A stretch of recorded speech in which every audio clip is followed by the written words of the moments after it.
ভাইরে, জায়েদ খান আসলেই একটা মাল। হাসতে হাসতে কখন যে কার স্পর্শকাতর জায়গায় আক্কাওয়ালা বাঁশ দিয়ে দেয় টেরও পাওয়া যায় না। ওই দিন দেখলাম জায়েদ খান আমাদের প্রিয় অভিনেতা শাহরিয়ার নাজিম জয়কে হাসতে হাসতে আস্ত বাঁশবাগান ওনার স্পর্শকাতর জায়গায় ভরে দিছে। শুধু আক্কাওয়ালা বাঁশ না, বাঁশের সাথে সুপারি গাছ, নারকেল গাছ, তাল গাছ, এমনকি রাস্তার পাশে দাঁড়িয়ে থাকা ইলেকট্রিসিটি খাম্বাগুলো জয়ের জায়গা মতো দিয়ে দিছে। আমরা তো কম বেশি সবাই অভিনেতা জয়কে চিনি। উনি অভিনেতা হিসাবে যতটা না আলোচিত হয়েছেন, তার চেয়ে বেশি সমালোচিত হয়েছেন উপস্থাপনায় এসে ওনার ঠোঁট কাটা স্বভাবের জন্য। ওনার অনুষ্ঠানে আসা অতিথিদের প্রায় সময় উনি অসম্মানজনক প্রশ্ন করে বিব্রতকর পরিস্থিতিতে ফেলে দেন, যার জন্য ওনার অনুষ্ঠানে এখন কেউ আসতেও চায় না। সম্প্রতি চ্যানেল আইয়ের এক অনুষ্ঠানে জয় জায়েদ খানকে বলেন, অনেক মানুষ বলে জায়েদ খানকে ধরে যদি ধুমসে পিটাইতে পারতাম তাহলে মনে খুব শান্তি পেতাম। জবাবে জায়েদ খান হাসতে হাসতে জয়কে বলেন, আপনার ব্যাপারেও শুনেছি, বিদেশে গেলে প্রায় সময় মানুষ আমাকে এসে বলে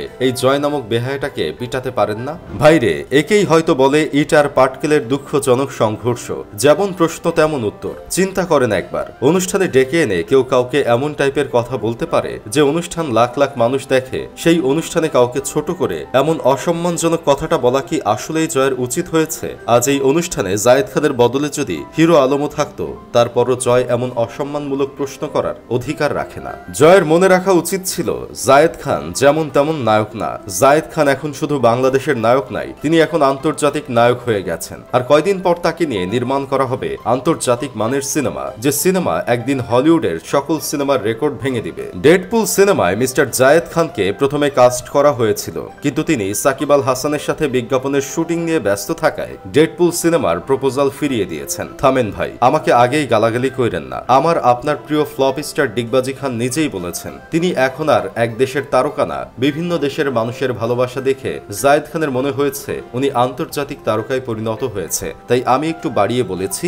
এই আর কি। এইরকম একজন মহান নায়ককে এমন অপমানমূলক কথা জাতি কোনোভাবেই মেনে নিতে পারছে না, তাই তো পাবলিক এখন জয়কে সাবান বাদেই ধুইতেছে। দেখেন ভাই, কোথাও কামড়া কামড়ি হবে আর সেখানে সালমান মুক্তাদির হাজির হবে না, এমনটা হতেই পারে না। জয়কে আক্কাওয়ালা বাঁশ দেওয়ার ভিডিও সালমান মুক্তাদির নিজের পেজে শেয়ার করে ক্যাপশন দিয়েছেন, জীবনে কোনোদিন ভাবতেও পারিনি আমি জায়েদ খানকে চুম্মা দিতে চাইবো। কি সুন্দর হাসতে হাসতে ভরে দিল।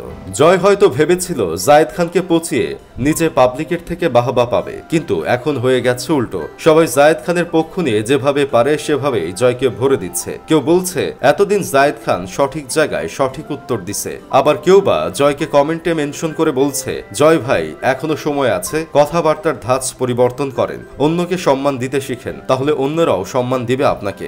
সবসময় ভরে দেওয়ার ধান্দায় থাকলে অন্যরাও যে কিভাবে আপনাকে হাসতে হাসতে ভরে দিবে তা টেরও পাবেন না। এখন নিরুপায় হয়ে চুপ করে ওই সোফায় বসে থাকা ছাড়া উপায় নাই। নড়তে চড়তেও পারবেন না লজ্জায়। ততটুকুই বলবেন যতটুকু আপনি হজম করতে পারবেন। আবারও বলছি, মানুষকে যে কোনো জায়গায় যে কোনো পরিস্থিতিতে সম্মান দিতে শিখেন।